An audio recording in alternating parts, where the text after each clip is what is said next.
acknowledge the presence of Deputy Mayor Cristani, who is here this evening. Also, Hallam Senior College Acting Principal David Coy as well. Thank you all very much for being here tonight for the screening of Call Me Dad. And it is a wonderful event that we are all here for. An event that is actually part of a project that students at Hallam Senior College have been working on. They had a project to do to raise awareness of a social issue within the community, and they had to pick what that social issue would be. They selected an issue which is something that has been swept under the carpet for decades. It has been something that we all know occurs, but something that we do not want to talk about.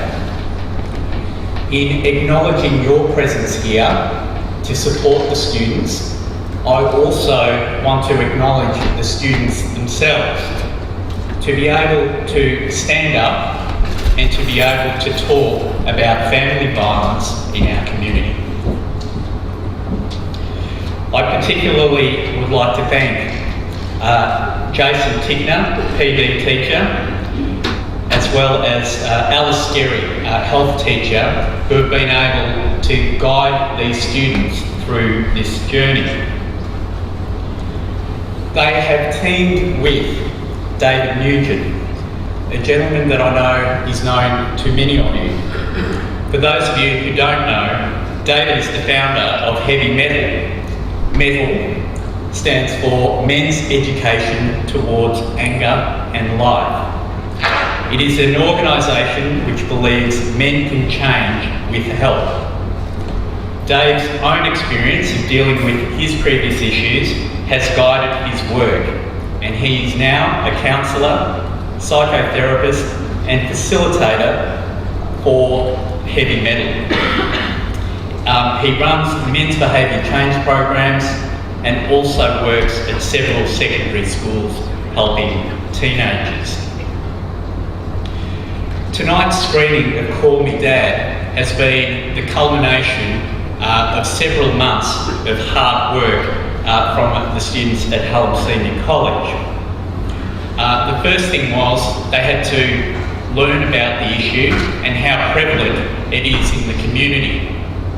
Did you know, for instance, that in the last financial year in the city of Casey, a city which has a population of some 300,000, that there were 4,730 reported cases to police just in the city of Casey around family violence.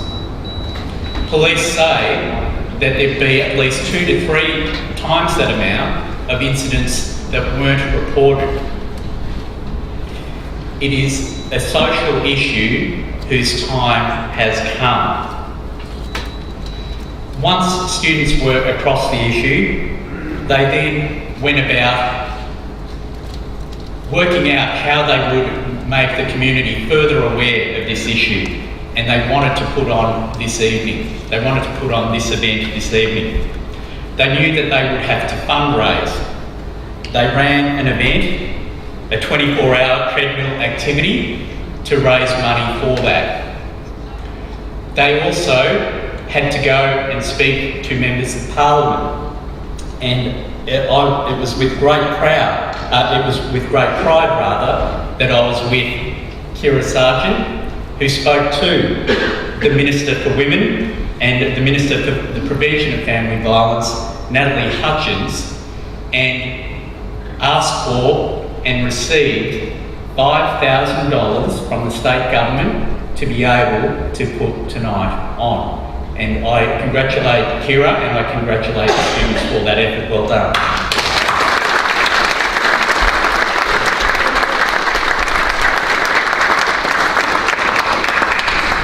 So all of this work has led us here this evening, and it is with a great sense of pride that I would like to formally introduce the screening tonight of Call Me Dad.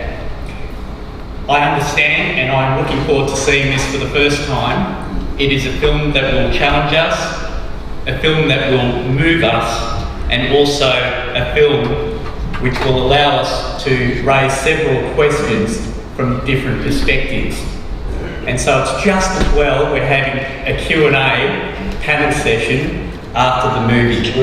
And I look forward to seeing you all at that time. Thank you very much.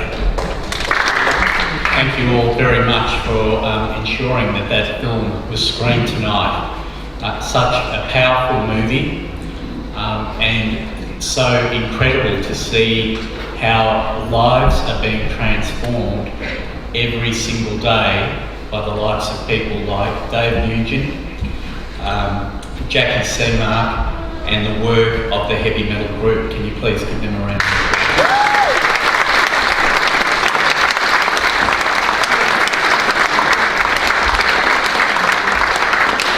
Well, as I alluded to previously, we are about to have a question and answer session now, and we have 4 panellists this evening. First of all, I would like to introduce the man himself, David Nugent, founder of the Heavy Metal group.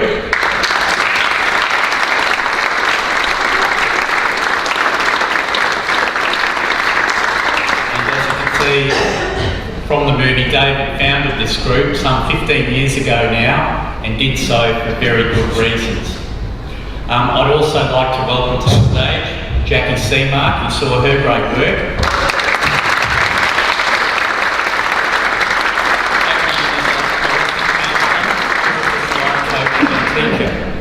Her qualifications and experience include 20 years of supporting individuals and groups with their personal development.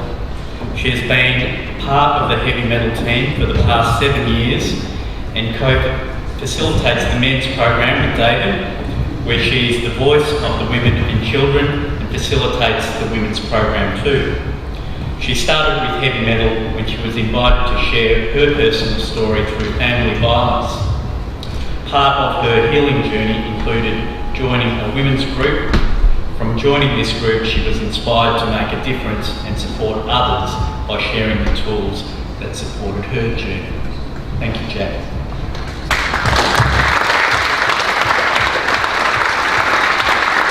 I'd also like to welcome to the stage M.E.T.A.L. Leanne has always had an interest in working with the most vulnerable individuals and families within her community. She is a qualified psychologist and has for over 30 years been working in a variety of roles, including child protection and housing services. Leanne, you can clap down and ask you to clap up as well. Leanne has been the Executive Officer of the Cranbourne Information and Support Service, SIS, since 1999. SIS provides a range of services to clients, which include emergency relief, community information, advocacy counselling, and financial counselling. And Leanne has grown the agency from a small organisation to the primary organisation of its kind in Casey South. Please give her a round of applause.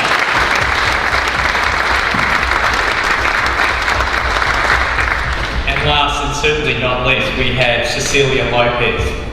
Cecilia Lopez works for the Victorian Foundation for Survivors of Torture, also known as Foundation House. They provide special services and support for individuals and families who have fled persecution, torture and war-related trauma. Her working history has been assisting migrants, refugees and asylum seekers to settle in Australia. Cecilia has also worked within the Australian Red Cross, both with national and international programs for a period of 13 years.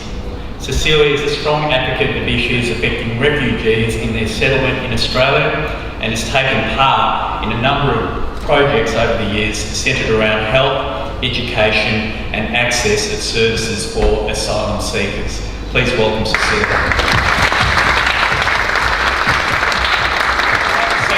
At this point, I might ask you to please take a seat. I understand that we have some roving mics out in the audience. Fantastic. So if I could just ask you to place your hand up if there is a question you would like to ask of our panellists, and we'll ensure that a roving mic will get to you. Just as people are formulating their questions, I might just start off with one, and this goes generally to the panel. Firstly, I'd just like to thank you for the movie, and to it's just so incredibly powerful to see the transformation of the lives, not only in the three main characters there, but in their partners or former partners and their families as well. Incredibly powerful. How do we connect people who need to utilise services like yours, David? How do we make that connection, and how do we get that awareness, and how do we start to facilitate those sorts of connections? I'll go to you first, David. Well, first of all, you know, we've got to look at saying no to it. We have to find a voice and say that I can't do this anymore.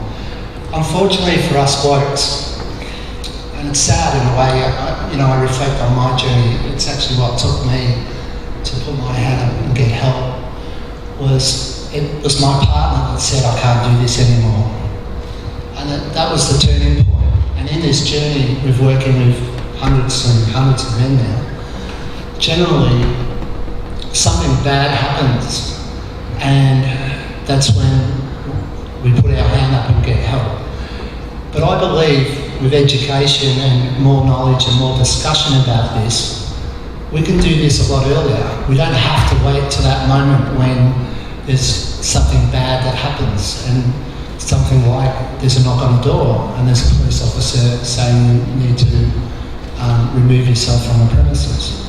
Or that incident that is the one that could be the one that's the last incident. It doesn't have to escalate to that. But unfortunately what we tend to do is that we sweep it under the mat. So we sweep a lot of the little things that we don't take any notice of. Our partner is giving us lots of signals to say, I think we should go and see someone. I think we should possibly go and talk to someone. And we'd find a way just to get back into that good place. And once we get to that good place, we sweep it under the mat. And then months go by, and then it goes on again.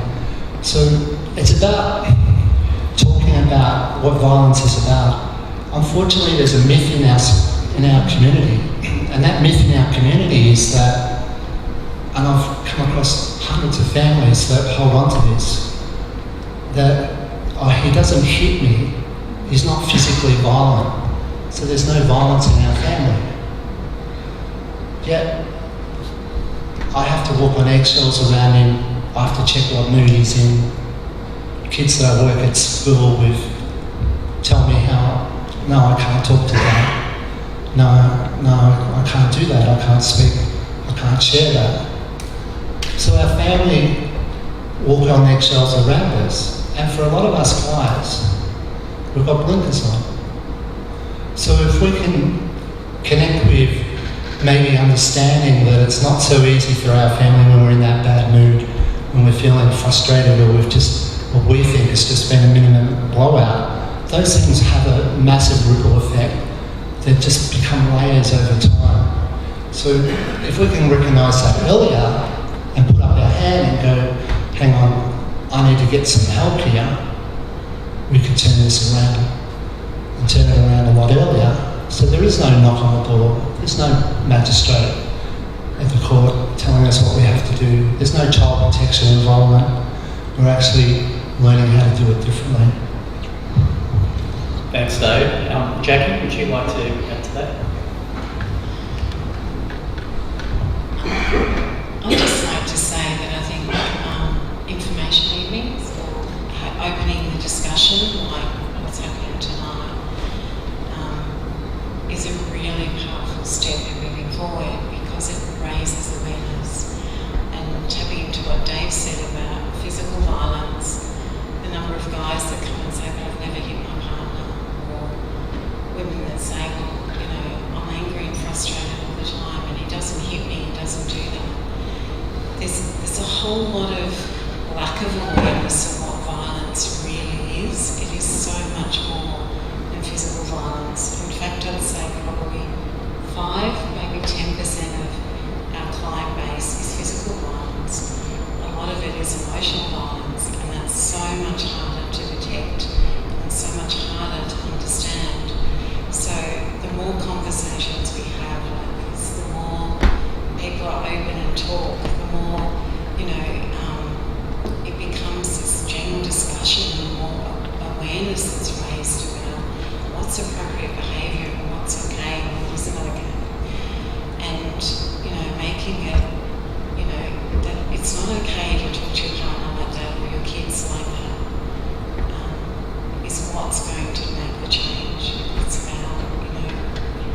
realising that, you know, yelling at your kids hurts your kids, yelling at your partner or controlling the finances has an impact. Anything where you're not treated as equals has an impact. So the more conversations, more sharing of information, evenings like this is what's going to create the change. Thanks, Jackie. Leanne, would you like to share perspectives from a cis perspective?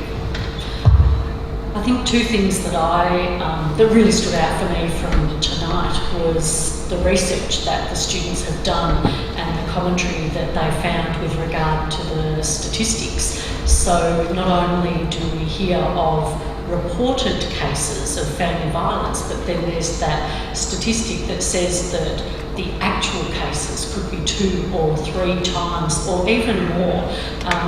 And then the visual images that we had in the documentary of continuous footage of houses, of streets, of parks, of our everyday lives. And to me that visual image was really powerful because that's exactly what it is. It is in our streets, it's in our suburbs, it's in our schools, and it's in our families. And certainly for us at CIS, I think the message that we try to give to anybody walking through the door is that it's safe to talk to us, and that we will respond, whether it's to women or to men, in a non-judgmental way, because people don't want to hurt other people, and it's about providing opportunities, support, information, counselling, and helping people move on. And I think for me that's a really big part of our work. Leanne, it's interesting that you mentioned the rolling streetscapes there, because I was reminded of the film clip that went with this song called Streets of Your Town by the Go-Betweens, and the underlying theme of that song was actually family violence. Cecilia, your organisation is used to settling refugees in this country. How does your organisation going about bringing awareness to those communities as they settle in Australia? Yes, I will tell you that. But first, I would like to congratulate the people that put this film together, and also for the participants of that group. That takes a lot of courage for them to actually face their worst fears. And I think that the courage is there, it just needed to be found. So congratulations to the people that participated in that. Foundation House has a lot of challenges in the area of domestic violence. If we have challenges in our community that we speak the language, we come from this country, this is all we know. Let alone coming from a country that has different customs, different rules about the relationship between men and women, and the fear to be ostracized from the community.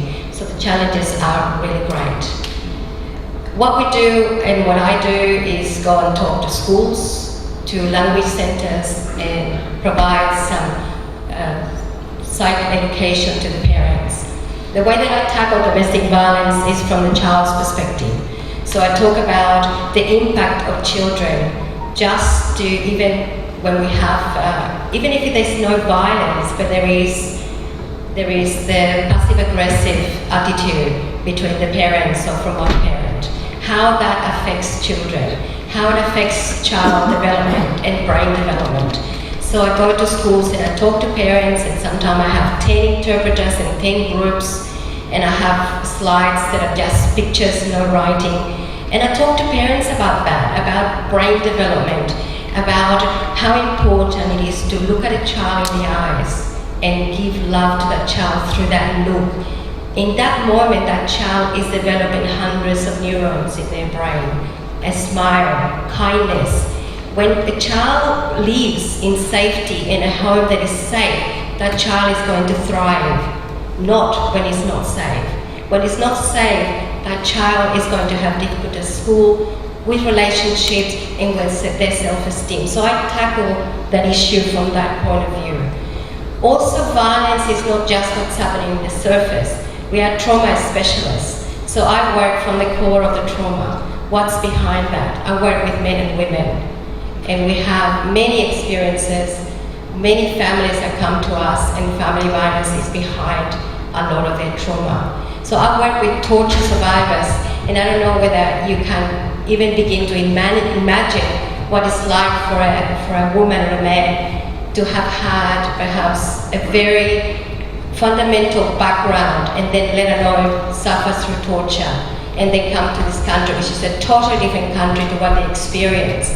The fear of women coming to services is huge because are they going to help me? Do they understand my culture? And a man said to me when we were in a session, in my country, men are the leaders. Here, you are the leader. The women are the leaders. So the cultural blockage that we face are huge.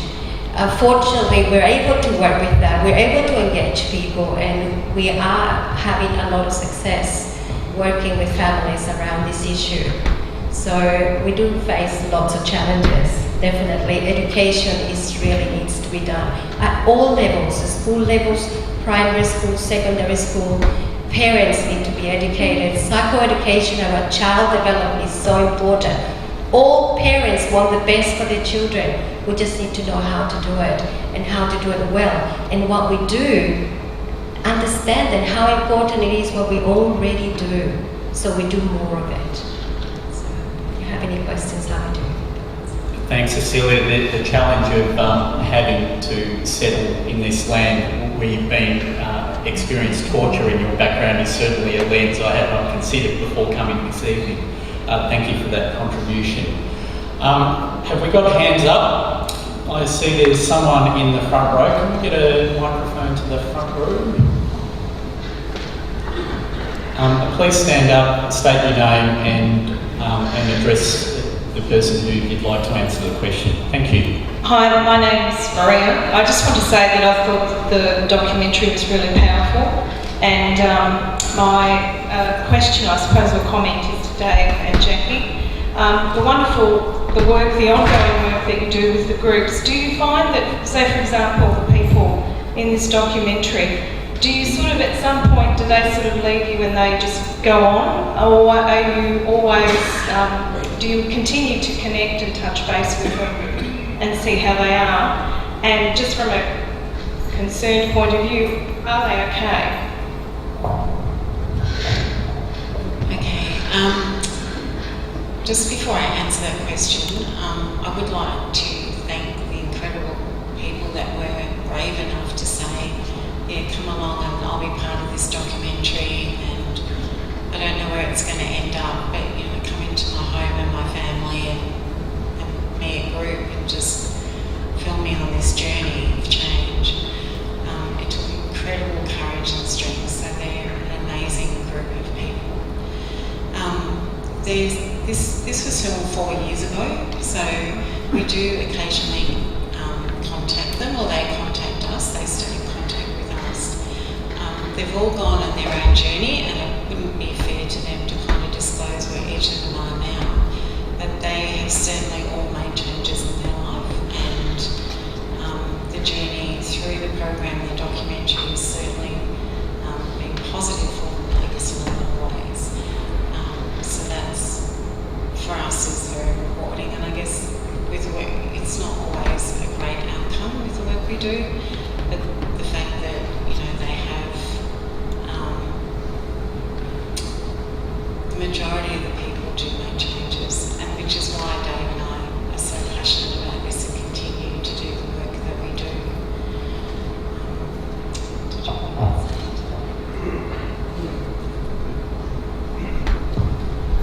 say I think one thing that we do different at the Heavy Metal program is that our doors are always open to the guys that have been part of the program. Well, actually, that's not true. Our doors are open to any bloke that puts his hand up who wants to get help.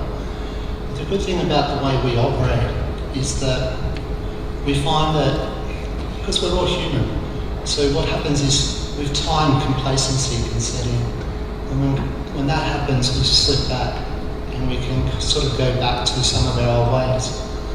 But the beauty is that because the relationship and what they've got out of the program, if they've taken it serious, they're often, many guys at different times, could be 3 years, it could be 4 years. It was only just probably 9 months ago, I got about 3 guys that came back from 8 years ago, and they contacted us and go, can I come back?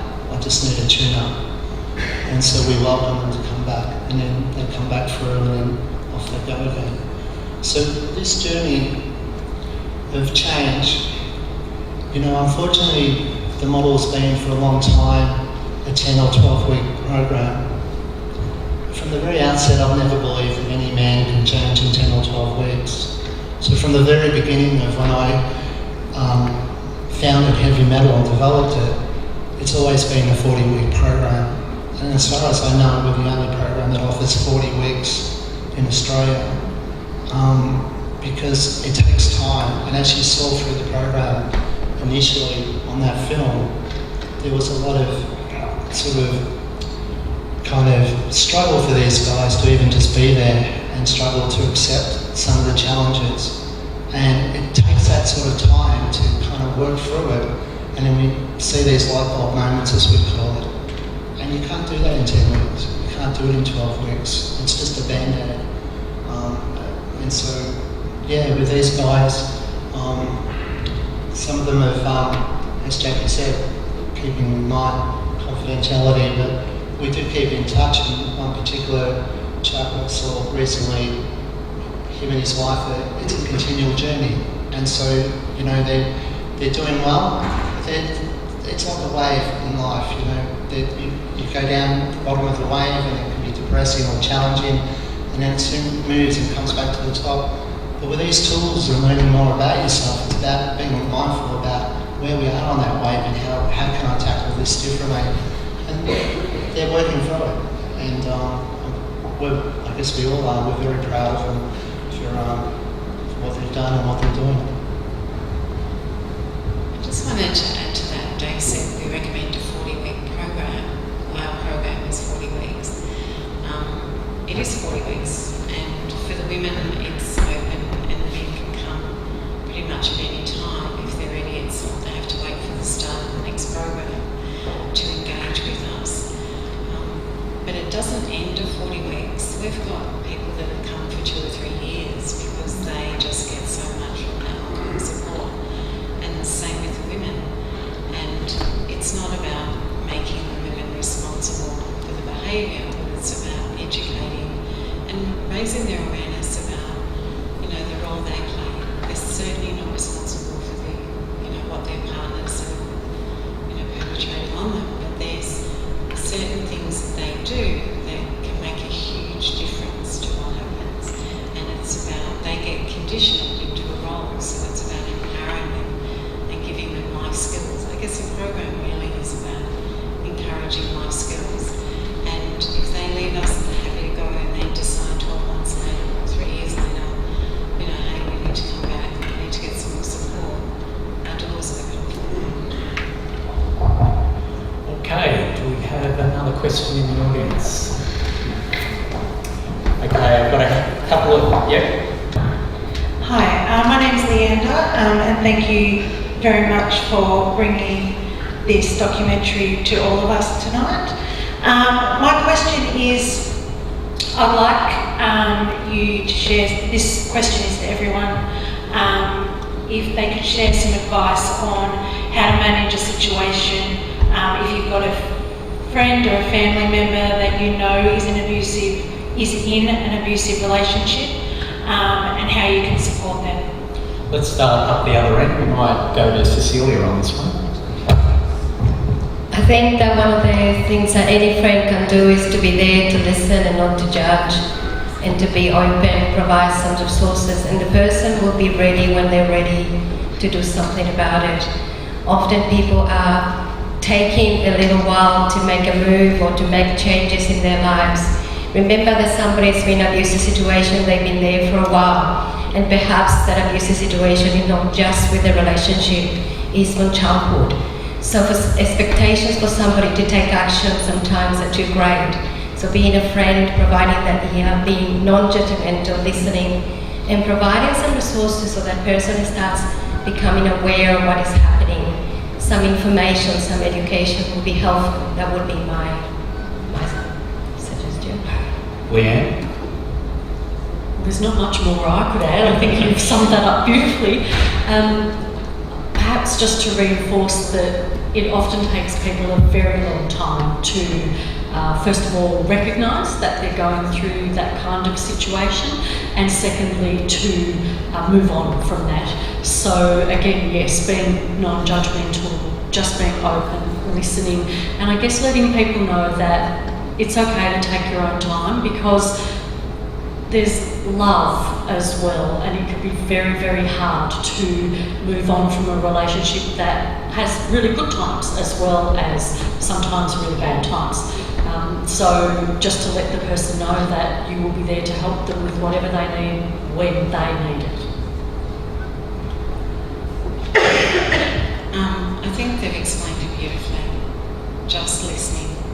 Be a good friend, listen to them, don't judge them. I would encourage you though to suggest that they go and talk to someone, get some support. You don't have to say you need to leave, but just say it might be worth you just having a chat to a professional and just getting some support. And also remind them that you love them and you care about them, and it's really important for them to feel loved and supported. Yeah, thanks on the last one. The thing that always is in the back of my mind is to talk about and encourage safety, and to always have that in the back of your mind. So, you know, it's exactly what the lady said about not being judgmental and being supportive and being that good friend, but also possibly, you know, looking into information that you could have ready when the opportunity presents. Having, you know what services there are available. For women, Safer Steps is a 24-hour service. I think you saw in the film, one of those operators was from there. But knowing who they are and having that information for when that opportunity presents, and, you know, being sort of aware of how you could set up with a friend a safety plan, and that could be just a way of ringing you, and you know that she's in a bad place and she needs maybe you to just drop in for a cup of tea, and that could diffuse a lot of things. But it's not about coming out being the expert or coming out and being the advice giver. It's probably been having that knowledge in the back of your mind, and when the opportunity presents, you know that you've got that to fall back to refer it to. Like Jackie said, it's about encouraging her to put her hand up and maybe speak to someone.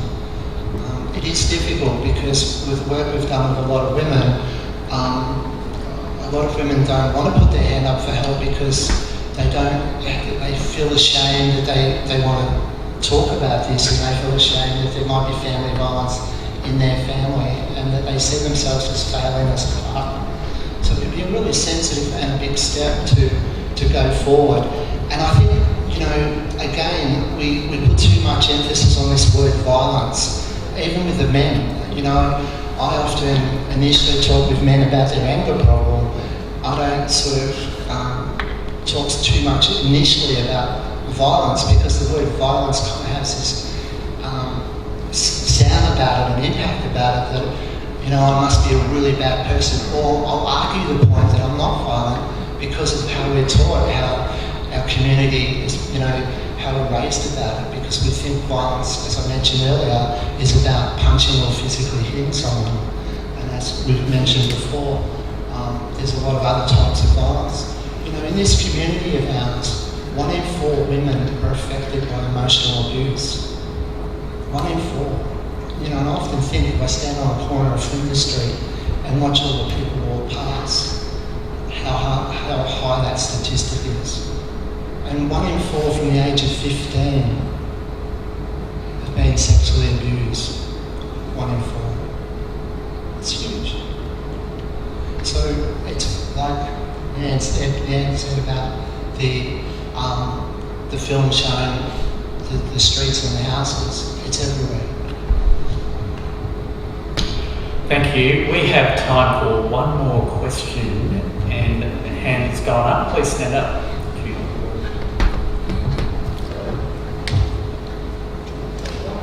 Hello, my name is Ricardo. I'm a youth worker. And my question is, look, domestic violence is a contributor to homelessness. That's what the research finds. The government is putting money into schools next year for youth workers, counsellors, psychologists. And this is obviously a promising start. I'm also doing a work experience in this, Dads in Distress in Frankston. It's really, really nice, really good. So, for David, what do you think did heavy metal? What do you think a community needs? Also for the ladies, where do you see things are going? Is there enough male programs? That's two.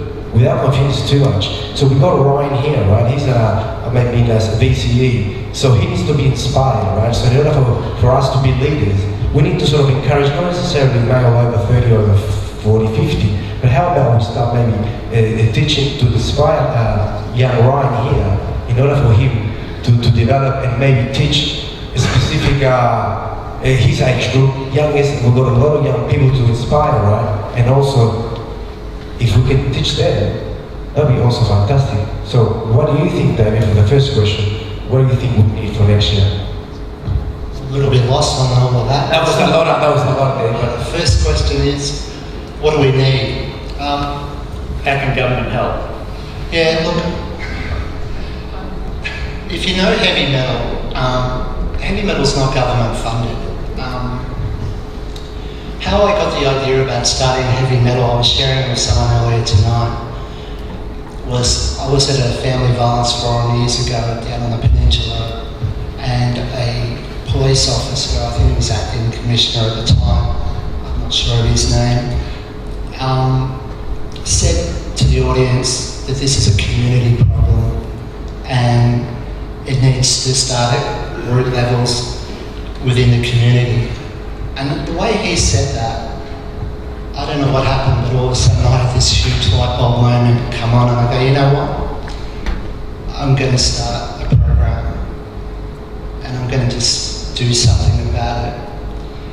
What I find is that we all get caught up on, the government doesn't do enough of this, doesn't do enough of that, and at the end of the day, what does that change? I think we all need to have a good look at ourselves in the mirror, and we've got to look at how we role model. And if we're going to put a stop to this, and it's interesting you said I've led on to this because I wasn't sure whether I was going to use it, but we need to look at changing the culture. We need to look at changing how the culture encourages this violence to occur and to continue on. And what we need to do at a street level and at a community level is that we need to challenge attitudes and beliefs about this. And attitudes and beliefs that we minimise, we justify, we make excuses for, and we hide behind it. And each one of us has got a role to do with that. And it's as straight from looking at yourselves in your own family, it's looking at how other people hold themselves at work. It's like the ads and the commercials that are coming on TV these days that are suggesting how we minimise the little comments, the jokes that we make. And it's about shifting that attitude about how we perceive women, because our children learn this. I struggle with this every day with teenagers at the schools that I work at. And the teenagers are taking it up and they're running with it. And it's really difficult to grab it, encourage and empower a teenager of 16, 17, who's already got this blueprint that he's developed from the role models in his life, and he doesn't want you to talk to him about it. And his attitude towards women is all wrong. And it goes from the stuff that they look on the internet, to the porn, to the games that they play, and the encouragement that it's about this aggressive, abusive kind of attitude but it's also about how it's looked at about belittling women. And so us men, we have a role to play in this. And as mentioned in the film, we don't realise how much power and control we have in our hand to break that and step up and say, no, it's not funny, it's not okay. And then our young people can start to adopt that and grab and run with that. So, I'll leave it at that. Sure. Yeah, basically.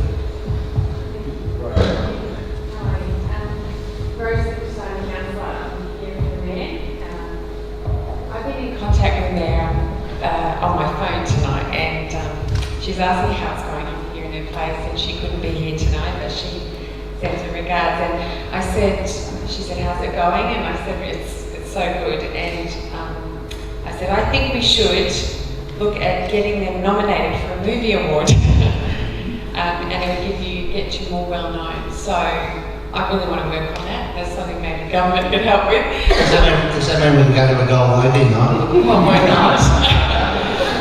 To dress up? I could applaud you all, and I just want to say that, you know, your approach, you didn't crush men in the meantime either, which I think was brilliant. You didn't make it political. The way it was done was just so approachable, and I'm impressed with your program. So I'll be spreading the word myself, and I think you should be nominated for an award. So we'll see what else we can do to help you at the local government level. But thank you very much. Thank you, Tiffany. I might just throw over to Leanne for a final comment. Sure, I think just picking up, I'm sorry I didn't hear the youth worker's name. Ricardo. I do take your point about what do we do with young people as well, and I think a point that I'd like to just make is that the young people brought it to us tonight, and they are certainly to be congratulated, and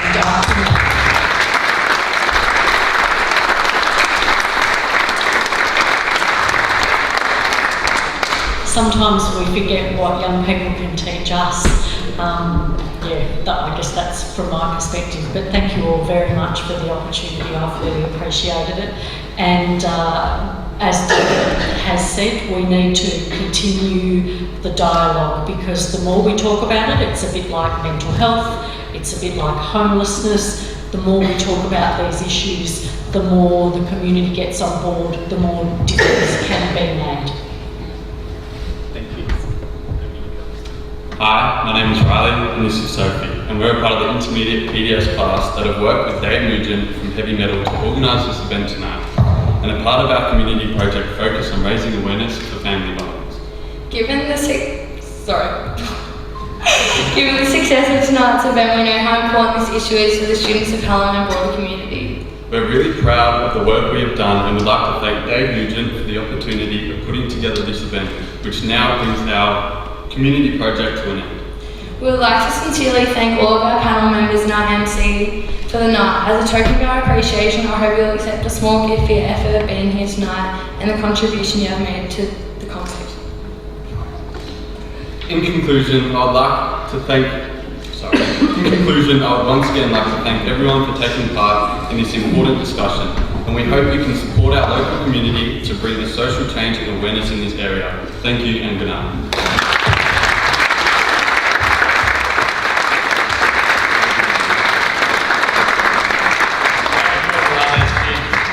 Thank you so much to Sophie and to Riley and to the students, and also thanks very much. David, please thank our panellists again, please.